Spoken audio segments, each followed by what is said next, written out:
우리는 지난 3주에 걸쳐서 진정한 기쁨, 또 참 즐거움, 또 예수님이 우리에게 보여주신 기쁨의 모습을 함께 묵상해 보았습니다. 이제 그런데 그토록 누구나가 다 원하는 기쁨과 즐거움을 누리지 못하도록 가로막는 장애물이 회방꾼이 있으니 그것이 바로 염려라고 하는 것입니다. 염려는 걱정, 근심, 두려움, 절망, 원망 등 부정적인 감정을 유발하게 됩니다. 우리는 세상을 살면서 할 수만 있으면 이런 감정들을 맞닥뜨리기를 싫어합니다. 그러나 정작 우리의 실생활 속에서 이런 부정적인 감정들이 더 적극적으로, 더 자주, 더 강하게 우리에게 영향력을 끼치면서 우리를 괴롭히고 있는 것이 현실입니다. 지금 이 순간에도 여러분의 마음속 한 구석을 짓누르고 있는 염려거리는 과연 무엇입니까? 물론 각자의 처지에 따라서 다르겠지만 대부분의 경우 건강의 문제, 경제 문제, 가정의 문제, 인간관계의 문제 등이 공통적으로 우리가 느끼는 염려거리들입니다. 특별히 젊은이들은 이제 취업과 결혼, 그리고 결혼한 분들은 또 육아에 대한 그런 염려거리들을 많이 갖고 있죠. 또 나이가 드신 어르신들은 이제 질병과 노후 대책, 그리고 자녀들이 잘 되는 일에 대한 그런 부담감들을 다 지니고 있습니다. 돌아보면 개인의 삶은 물론이거니와 가정과 교회와 국가에 이르기까지 끊임없는 문제와 염려거리들이 이어지는 것을 우리가 경험합니다.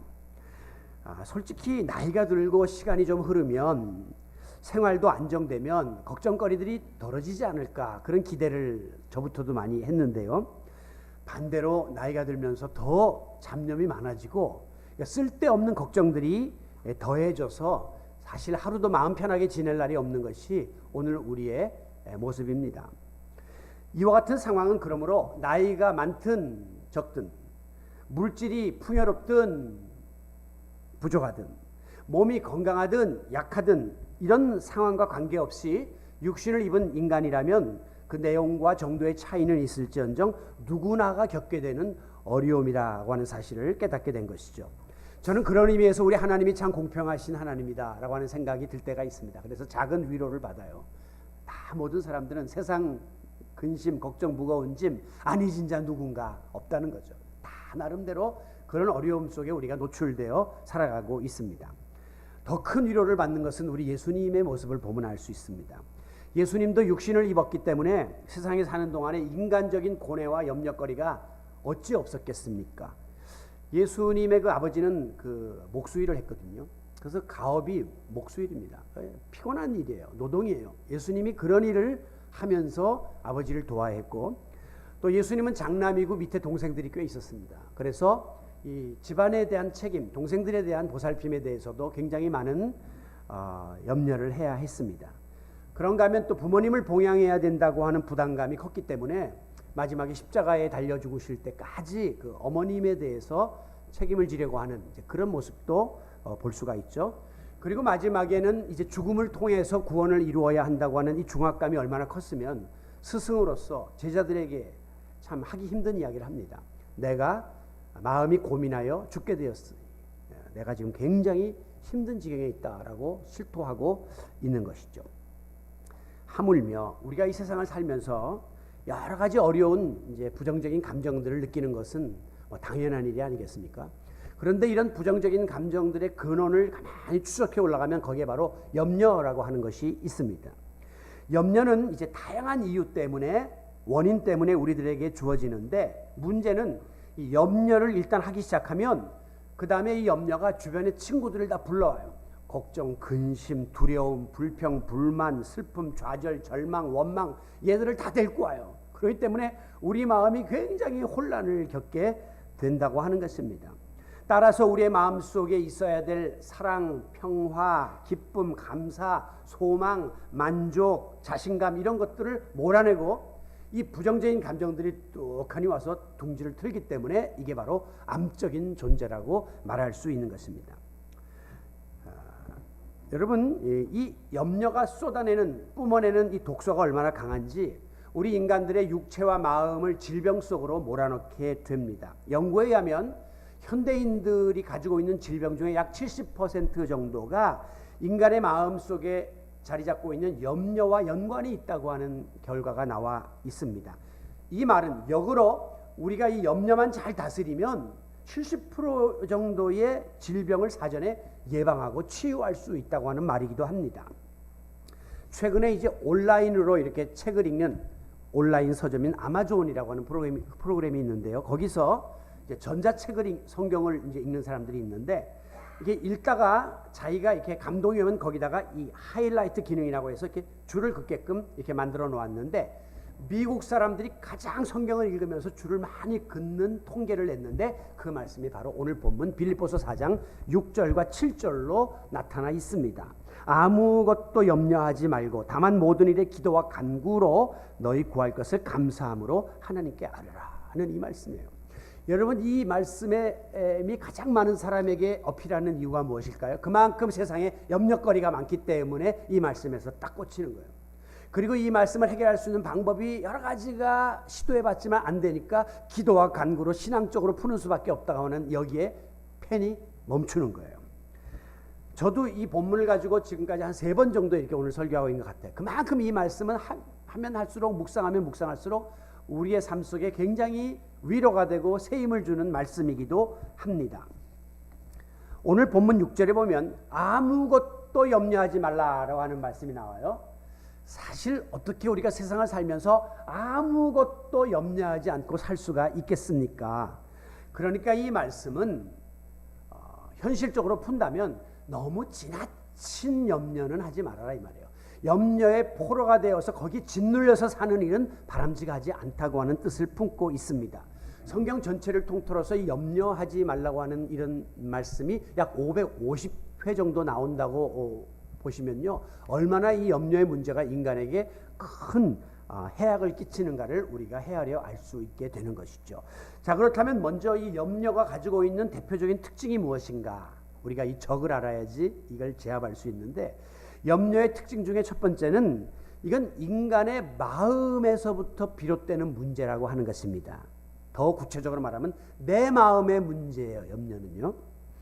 염려라고 하는 것을 사전에서 찾아보면 이렇게 정의하고 있습니다. 여러 가지로 마음을 쓰면서 걱정하는 것, 이것을 염려라고 이야기하고 있습니다. 염려는 마음과 관계가 있다는 거예요. 헬라 말에서는 이 염려를 메림나오라고 하는데요, 그 말의 뜻은 인간의 마음을 갈기갈기 갈라놓고 잘라버리는 것이다. 이 마음을 막 흐트러 놓는 이것이 염려라고 하는 것입니다. 예수님께서도 요한복음 14장 1절에서 너희는 마음에 근심하지 말라. 근심이 머리에 있고 엉덩이에 있는 게 아니라 여기에서부터 모든 근심과 염려가 비롯된다고 밝히고 있습니다. 자, 우리는 흔히 염려를 하게 되면 염려는 내가 처해 있는 환경 때문에, 조건 때문에, 저 사람 때문에 나한테 오는 것이야, 이렇게 자꾸 외부에서 원인을 찾으려고 하는데요, 사실은 내가 어떤 마음을 품느냐에 따라서 얼마든지 이 염려를 다스릴 수 있는 힘이 주어진다고 하는 거예요. 그러므로 어떤 사람은 같은 염려인데 그 염려에 깊이 빠져가지고 자포자기하고 염려에 포로 생활을 하는 사람이 있는가 하면, 어떤 사람은 똑같은 물질 문제라고 하는 염려인데 이것을 극복하고 이기고 탈출하는 사람이 생기게 되는 것입니다. 어디에 문제냐? 내가 어떤 마음을 가지고 있느냐. 더 깊이 이야기하면 신앙적 마음을 어떻게 가지고 있느냐에 따라서 달라지게 되는 것입니다. 우리가 마음이 둘로 갈라지게 되면, 복잡해지면 거기에 염려라고 하는 것이 그 속에 둥지를 틀게 되어 있는 거예요. 내 마음속에 긍정적인 그런 신앙적인 마인드를 가지면 염려를 제압할 수 있고 염려 대신에 주님이 주시는 평안과 기쁨을 누릴 수가 있게 됩니다. 그러나 반대로 부정적인 마인드, 세상적인 마인드가 나를 지배하게 되면 그 틈새에 염려가 와서 우리의 마음을 흐트러 놓게 된다고 하는 것이죠. 특별히 여러분이 마음속으로 내가 지니고 있는 나의 모습과 모든 것들을 자꾸 다른 사람과 비교하다 보면 내가 위축되고 나는 보잘것없다, 나는 모든 것이 모자란다라고 하는 생각을 갖게 되는 순간 덜커덕 염려가 생기면서 이런 내가 어떻게 앞으로 세상을 살 수 있으며 어떻게 아이들을 먹여 살리며 하면서 이제 위축감이 오게 되는 것이에요. 그래서 그것이 우리를 강박관념에 시달리게 만들고 마침내는 염려가 우리를 파멸 가운데로 몰아넣게 되는 것입니다. 그러므로 먼저 여러분은 나 스스로에 대해서 어떤 마음과 어떤 생각을 갖느냐 하는 것이 굉장히 중요한 겁니다. 이것을 조금 더 전문적인 용어로 이야기하면 여러분 본인에 대한 건강한 자존감을 갖는 것이 중요하다는 거예요. 내가 얼마나 하나님 앞에 존귀한 자이고 세상에 둘도 없는 존재라는 사실을 자꾸 마음속에 각인시키는 일이 중요한 것입니다.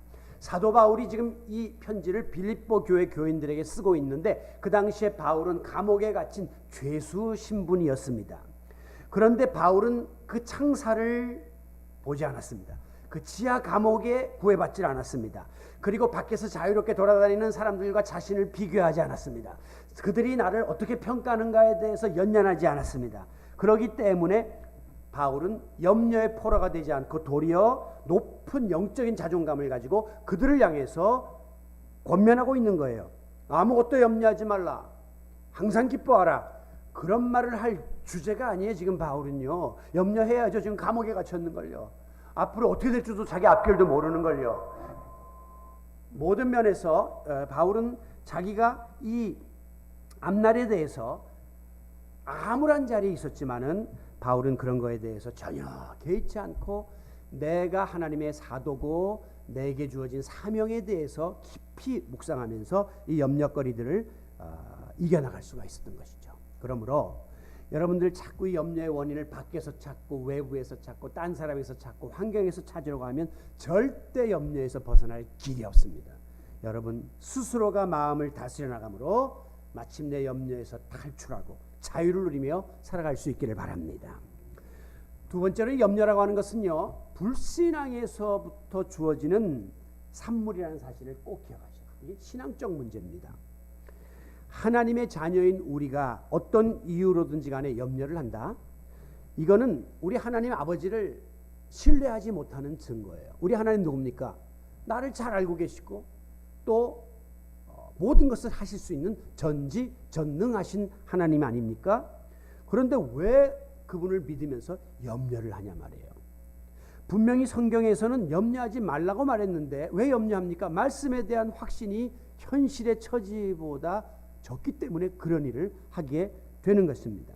예수님은 너희는 무엇을 먹을까, 무엇을 입을까, 무엇을 마실까 염려하지 말라라고 분명히 말씀했습니다.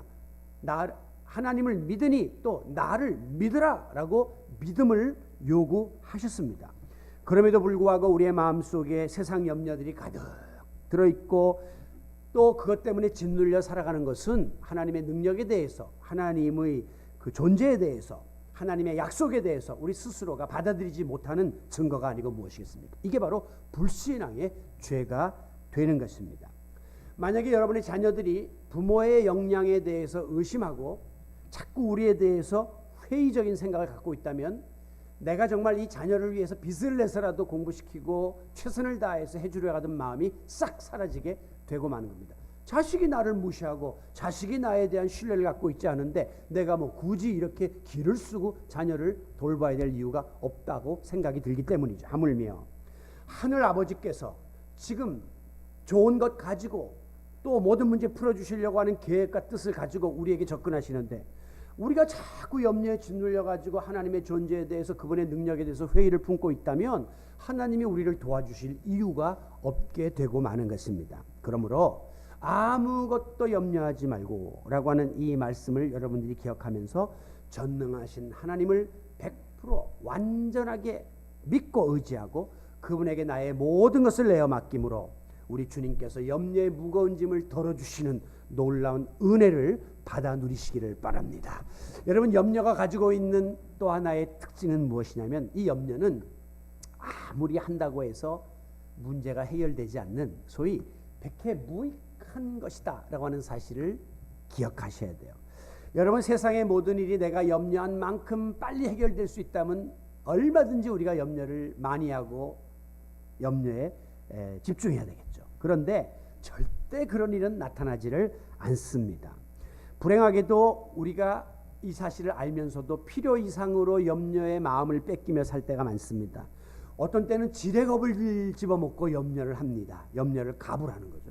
어떤 때는 염려 안 해도 되는 일을 미리 또 염려를 하고 사소고생을 하는 이런 어리석은 일을 범할 때가 많다고 하는 것입니다. 예수님께서는 그러기 때문에 우리들에게 마태복음 6장 27절에서 너희 중에 누가 염려함으로 그 키를 한 자 더 할 수 있느냐라고 염려의 무익함을 지적하셨습니다.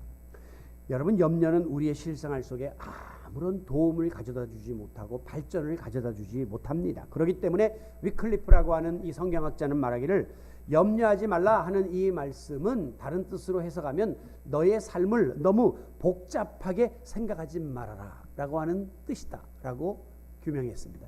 염려한다는 건 너무 우리의 삶을 복잡하게 만들지 말라고 하는 것이에요. 이 하늘을 보면요, 하늘에 기둥이 없습니다. 이거 떠받치는 뭐가 있어야 저게 안 주저앉을 텐데 언젠가 저 하늘이 주저앉으면 어떻게 하나. 하늘을 바라볼 때 그런 생각이 만약에 들면 큰일 납니다. 바다를 보면요, 어떤 때는 좋다가도 나중에 자꾸 보면 무서워요. 저게 나중에 확 타고 쓰나미 같은 거 한번 보면, 요번에 허리케인 보면 산 집체 같은 게 막 와서 뒤덮는데 아이고 세상에 저게 넘쳐나서 이 완전히 해운대 같은 데가 다 물바다에 오면 어떻게 하나. 산에서 잠을 주무시다가도 좋은 콘도에서 주무시면서도 이번에 보니까 저 홋카이도에 그냥 산사태가 나니까 그냥 지진이 나니까 산사태가 나서 다 죽던데 이런 일이 벌어지면 어떻게 하나. 밤새 잠을 못 자고 그냥 지켜 있어야 됩니다. 여러분, 태양이 저렇게 이글거리고 뜨겁다는데 이번에 그 더운데 보니까 정말 막 40도까지 이렇게 올라가는데, 야, 저게 나중에 오존층이 파괴되어 가지고 저 태양의 열이 그냥 우리에게 전달되면 다 죽으면 어떻게 하나. 이 산소라는 게 이게 한계가 있을 텐데 이 세상 모든 사람이 다 공짜로 마시고 있는데 언젠가 이 산소가 희박해지면 아이고 생각만 해도 갑갑해서 미치겠네. 석유와 물이라는 게 다 자원이 한계가 있는데 이게 나중에 고갈돼서 전쟁이 일어나고 이것이 마실 물이 없어지면 어떻게 하나.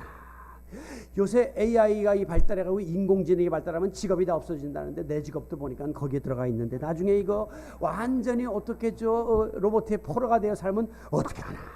예? 우리는 특별히 핵폭탄이 있는데 김정은이가 잘못 정신이 헷가다해갖고 핵폭탄 난초를 누리게 되면 우리는 이거 핵폭탄에 의해서 다 산산조각 날 텐데 어떻게 하나. 여러분, 너무 불필요한 가정, if 만약에 이렇게 되면 어떻게 하나. 또 너무 과다한 염려, 무슨 유익이 있습니까? 밤새 잠 못 자죠. 예? 머리 아프죠. 예? 정신사납죠. 아무 유익이 없는 것입니다. 아무리 하늘이 열린 것 같이 폭우가 쏟아져도 24시간은 하루예요. 천둥 번개가 치고 벼락이 떨어져도 하루가 15시간으로 줄어드는 것이 아닌 것입니다. 실제로 여러분이 울고 불고 난리를 친다고 해서 변할 수 있는 일은 세상에 거의 없어요. 아이가 좀 격기로 나간다고 막 난리치고 막 나자빠지고 막 해도 그 아이가 그거 보고 바뀌는 건 아니라고 하는 말씀입니다. 그 순간 좀 나아지는 것 같지만 또 시간 지나면 똑같이 또 원점으로 돌아올 때가 많아요. 그런데도 불구하고 우리는 세상 만사에 대해서 너무 지나친 염려 때문에 밤잠을 설치고 고통을 당할 때가 얼마나 많은지 모릅니다. 이 생태학자들에 의하면요, 이 지상에 존재하는 모든 생물들은 다 적응 능력이 있고 조절 능력이 있다고 하는 것입니다. 그래서 어떤 외딴 섬에다가 사슴떼들을 방목하면서 실험을 했습니다. 관찰을 했습니다. 막 포식 동물이 없으니까 자기들이 최상위 동물이 자기들만 사니까 막 번식률이 막 너무 빨라져 가지고 사슴들 숫자가 막 늘어나요. 그런데 어느 일정한 순간이 되니까 밀도가 딱 차니까 그 다음부터는 이상하게 사슴들 사이에 질병이 돌면서 적당량이 죽어가더라는 거예요. 그리고 나서 이상하게 사슴들이 불임 증상이 나타나면서 더 이상 새끼를 낳지 못하더라는 것이에요. 사슴 집단이 일정한 지역에서 뜯어먹을 수 있는 풀과 그들이 영위할 수 있는 모든 규모가 적절하게 조절되고 있더라는 거예요. 이게 바로 하나님의 섭리인 것입니다. 인간이 인위적으로 하지 않아도 적당하게 자연은 다 자기들을 지켜나가고 있다는 거예요. 미국의 워싱턴주가 있는데요. 그게 이제 우리는 자꾸 저쪽 동부의 워싱턴을 생각하는데 그게 아니고 서부의 워싱턴주가 있습니다. 그리고 거기에 캐피털 시티가 바로 시애틀이에요. 여러분들이 그 스타벅스 커피를 많이 잡수는데 이 스타벅스가 1호점이 시애틀에 있습니다. 왜 그러냐? 거기는 비가 많이 와요. 우중충해요. 그러니까 사람들이 그냥 마음이 다 다운되니까 따뜻한 커피 한 잔 마시면서부터 거기서 그 커피가 이제 발전하게 되었는데, 비가 많이 와서 거기 이렇게 쭉 오레곤주로 올라가다 보면 막 이게 뭐 숲이 우거져 있습니다. 그런데 놀라운 것은 이 빽빽한 숲에 있는 나무들 틈새 삐쩍 마른 그런 나무 거목들이 많이 있더라는 거예요. 비가 많이 와서 환경이 좋아서 이렇게 다 나무들이 하늘을 찌를 듯이 올라가 있는데 왜 거기서 말라 죽냔 말이에요. 그래서 식물학자들은 이걸 바로 자연의 속금질이라고 규정을 내렸습니다. 자연은 나무들이 너무 많으면 서로 영양분을 다 뺏기고 다 말라 죽을 수 있으니까 적당한 양의 밀도를 유지할 수 있도록 생존할 수 있는 그런 어떤 형태가 유지되어 있다고 하는 것입니다. 창조주 하나님이 다 간섭하시고 솎아내고 관여를 하고 있음을 보여주고 있는 것입니다. 우리 인생도 마찬가지입니다. 내가 너무 과다한 염려를 짊어지고 산다고 그 문제가 해결될 것 같으면 우리 염려 많이 해야 해요. 그러나 그것은 내가 염려한다고 세상이 바뀌는 것 아니고 문제가 해결되는 것이 아니라면 우리는 이제 염려를 짊어지는 삶을 살기보다는 염려를 벗어던지는 훈련을 해야 돼요. 염려를 어떻게 하면 벗을 수 있는가 하는 여기에 더 많은 집착을 해야 한다는 것입니다. 그래서 이 염려를 주님께 맡기고 또 주님을 의지하면서 믿음을 강화시켜 나가는 이 훈련을 함으로 아무쪼록 무용지물 이거 백해무익한 염려 덩어리를 지니고 살지 말고 자꾸 떨쳐버리며 살아가는 지혜로운 성도들이 되시기를 바랍니다. 자, 그렇다면 우리 그리스도인들이 이 염려의 굴레에서 벗어나서 탈출할 수 있는 길이 무엇이냐? 오늘 성경은 두 가지로 우리에게 그 방법을 제시하고 있습니다. 첫 번째는 긍정적인 마음과 적극적인 자세를 가지라고 하는 거예요. 넓은 의미에서. 여러분 오늘 이 본문 4절에 보면 주 안에서 항상 기뻐하라. 세 가지로 말씀하고 있습니다. 기쁨은 어디서 오느냐? 주 안에서 그리스도로 인하여 예수 믿는 믿음에서부터 오고 시제로 따지면 항상 상태는 기뻐하라. 이렇게 세 가지로 말씀하고 있습니다. 다시 말하면 우리 주님으로 인해서 항상 기쁘게 살아갈 수 있는 긍정적인 마음, 긍정적인 생각, 적극적인 자세를 유지하는 것이 염려를 물리칠 수 있는 비결이라고 하는 것입니다. 기쁨과 즐거움에 대해서는 제가 지난 석주 동안에 말씀을 드렸기 때문에 잠시만 언급한다면 여기서 말하는 이 기쁨은 히브리 말에서 카이로라고 헬라 말에서 카이로라고 하는데요. 그 뜻은 뭐냐면 유쾌하다. 그런데 더 좋은 의미는 뭐냐면 그 다음에 은근히 행복하다 하는 뜻이 있습니다. 다시 말하면 한순간에 팍 터지고 사라지는 폭죽 같은 그런 기쁨이 아니라 마음 깊은 곳에서 오래오래 은은하게 느껴지는 기쁨. 다른 말로 말하면 이걸 감동이라고 합니다. 감동적인 삶을 살아야 된다는 거예요. 감격하며 세상을 살아야 된다는 것입니다. 여러분 우리가 이 세상에서 누리는 기쁨은 굉장히 순간적이고 쾌감에 가깝죠. 찰나적이에요. 그 순간 좋은데 그거 지나고 나면 엄청난 공허함이 밀려오거든요. 그런데 여러분이 만약에 여행 같은 것을 하시면 이번에 캐나다 로키 산맥을 한번 갔다 와가지고 쫙 보았던 눈에 담아두었던 그 감동은요. 나중에 여기 서울에 와서도 또 때로는 꿈속에서도 계속해서 감동으로 이렇게 밀려오는 거예요.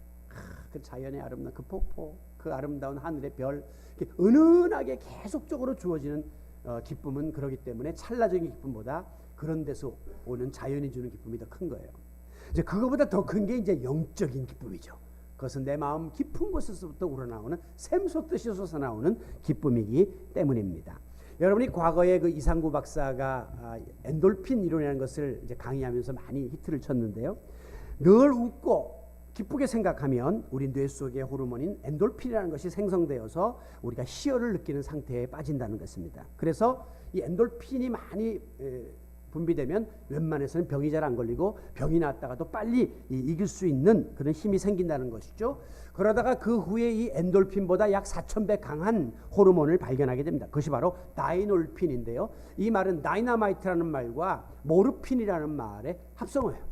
다이나마이트는 폭발력을 갖게 된 폭탄을 말하는 것이고 모르핀은 우리가 소위 마약성을 가지고 있는 그 성분을 말하는데 이게 합쳐진 그러니까 어마어마한 힘을 가진 그 기쁨의 호르몬이 다이놀핀입니다. 이게 언제 우리 마음속에서 생겨나느냐? 내 마음속에 기쁨과 감동이 막 충만해서 이것이 넘쳐나게 될 때에, 그리고 특히 이것을 다른 사람하고 함께 나누고, 그리고 사랑이 충만한 감정에 빠지게 되었을 때에 이것이 생성된다고 하는 것입니다. 재밌는 것은요, 노만 커즌스라고 하는 이 어떤 유명한 미국의 그 잡지사 편집장이 있었는데, 이 사람이 50세 때에 이제 그 희귀성 관절염에 걸리게 되었습니다. 그래서 의사가 몸을 전체적으로 움직일 수가 없게 되고, 이것은 나중에 생명에 지장이 있어서 500명 중에 1명만 살아날 수 있는 병입니다. 라면서 일종의 사형 선고를 내렸습니다. 그때 이 노만 커즌스가 굉장히 마음속에 낙심이 되었지만, 금방 500명 중에 하나, 500분의 1, 그러면 한 사람은 살 수 있다는 거 아니야. 내가 바로 그 하나가 되어야 되겠다고 하는 마음이 생기면서 이 사람이 소위 웃음 치료에 이제 몰두하게 됩니다. 그러면서 모든 것을 적극적으로 생각하고 즐겁게 생각하고 긍정적으로 받아들이고 실제로 웃고 계속 이런 생활을 이제 하게 되는데요. 놀라운 일이 벌어졌습니다. 그 골수에 사무치던 그 통증들이 사라지기 시작했고, 잠 못 이루면서 뒤척거리던 잠에서부터 깊은 잠에 빠지게 되었습니다. 그리고 8일 만에 꼼짝 못하던 엄지손가락이 움직이기 시작하면서 나중에 이 사람이 테니스도 치고 골프도 치는 자리까지 나가서 75세까지 살게 됩니다. 50살에 죽는다고 한 사람이 75세까지 25년의 생명을 연장받게 된 것이죠. 여러분, 이 노만 커즌스는 말하기를 기쁜 마음으로 웃으면서 살면 모든 병을 고칠 수 있다라고 이야기합니다. 스트레스로 인한 특별히 신경성 질환들, 이것을 호탕하게 웃으며 사는 습관을 통해서 얼마든지 치료가 가능하다는 것이죠. 반면에 마음에 기쁨이 없고 얼굴에 웃음이 없고 늘 인상을 쓰며 사는 사람은 아무리 좋은 약을 먹고 건강식품을 먹여도 병을 고칠 수가 없다고 하는 것입니다.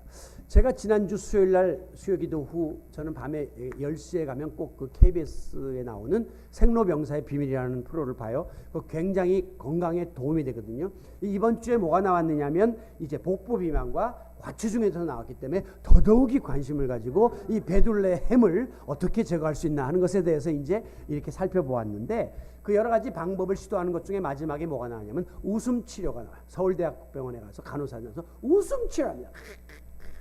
근데 그게 도움이 된다고 하는 것이 실제적으로 의학적으로 증명되고 있는 것이죠. 여러분, 제가 어제 우리 교회에서 청소한 이후에 이제 김광욱 집사님이랑 같이, 우리 이종란 권사님이랑 같이 이제 우리가 티타임을 가졌는데, 김광욱 집사님 저거를 뭐라, 목사님 은퇴 후에 목사님 선교 나가시면 얼마나 좋겠습니까? 내가 아유, 나이 70도 무슨 선교를 나가요? 그랬더니 목사님 충분합니다. 목사님의 건강, 지금 이 모든 거 보면 그 다른 또래에 비해서 훨씬 더 에너지가 넘치고, 그 말 가만 듣고 집에 와서 생각하니까 그런 것 같아요. 그래서 내가 왜 그러면 이렇게 비교적 또래에 비해서 건강하고, 얼마 전에도 동기 목사님들 뭐 70명 모여 보니까 그래도 제일 아직도 저 동안이고 에너지도 있고 모든 면에서 괜찮더라고요. 제가 여러분 보시다시피 늘 웃지 않습니까? 늘 웃고요. 늘 낙천적으로 생각합니다. 그리고 항상 기뻐하고요. 아, 이것이 바로 이런 힘을 가져다 주는구나 하는 말씀이 실감나기 때문에 제가 여러분에게 자신 있게 말씀드립니다. 그런데 이게 세상적인 기쁨이 아니에요. 세상적으로 말하면 목사처럼 이렇게 힘든 일이 없어요.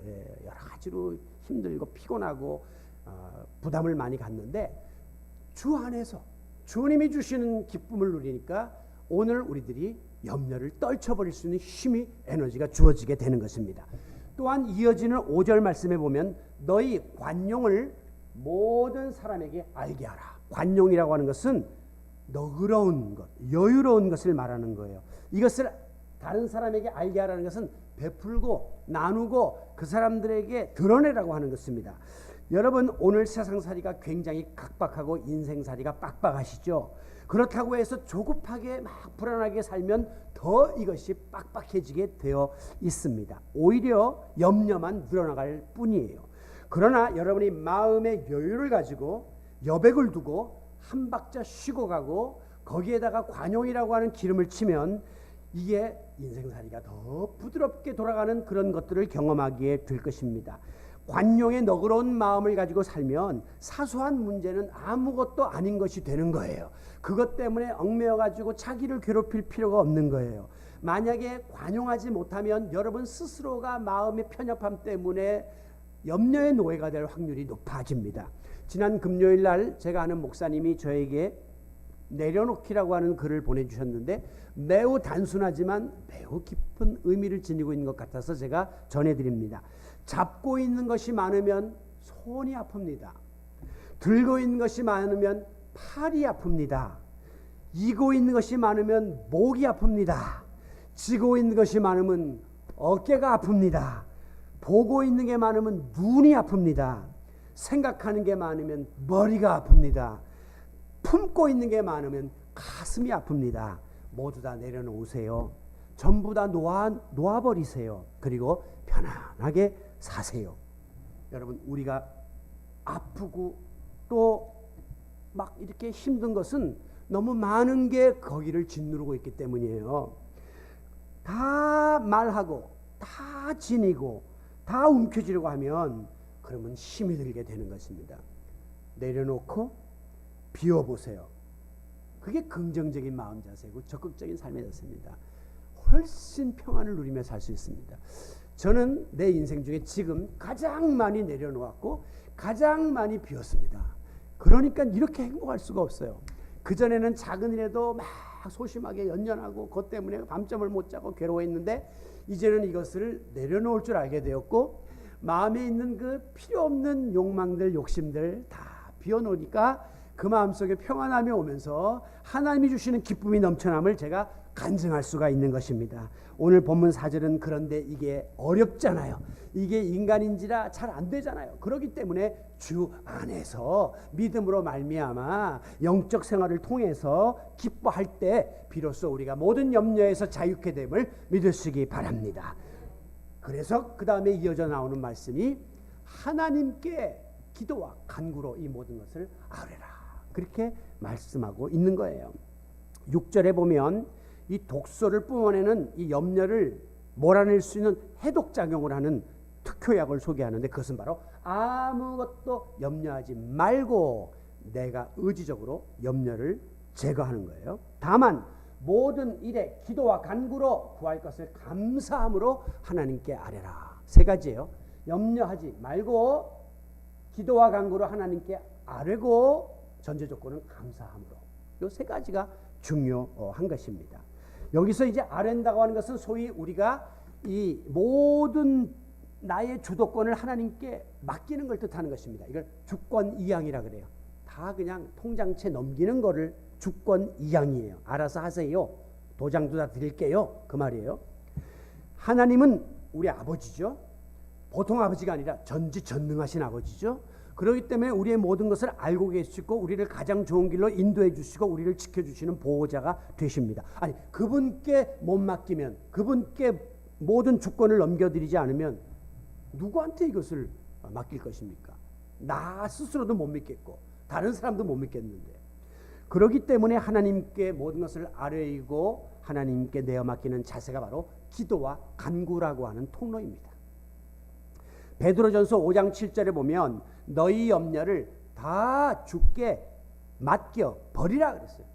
맡기는 정도가 아니라 맡기고 버리는 거예요. 여러분, 이 말은 염려를 바라보는 시선을 하나님을 바라보는 시선으로 시선을 바꾸라는 거예요. 여러분, 만약에 내가 염려를 쥐고 있으면 이건 내 문제입니다. 내가 힘들고 고통스럽습니다. 그러나 내가 기도를 통해서 하나님께 이것을 아뢰고 맡기는 순간 이것은 하나님의 문제로 문제가 나누어집니다. 그렇기 때문에 내 짐이 덜어지는 거예요. 여러분, 중보기도가 왜 중요하냐? 여러분 혼자 그 기도 제목을 가지고 막 고통받는 것보다 중보기도 동역자에게 나를 위해서 좀 기도해 주세요라고 맡기면 그 짐이 덜어지거든요. 그 짐이 자꾸 나누어지니까 시너지 효과를 발휘해서 더 큰 기도응답의 역사를 이끌어올 수 있게 되는 것입니다. 어떤 분들 보면 목사님한테 기도 제목 어려우면 말씀드리는 게 너무 미안하다. 목사님도 힘들고 여러 사람들 이야기 듣느라고 고통스러울 나까지 짐을 주기가 어렵다 그러고 지 혼자 짊어지고 끙끙거리는데 어리석은 거예요. 그것이 비록 그렇다 손치더라도 체면불구하고 기도 제목을 나누세요. 이 염려를 함께 나누란 말이에요. 왜? 우리 주님이 수고하고 무거운 짐을 졌냐? 내게로 오라. 주님이 나누자고 분명히 우리를 초청했기 때문입니다.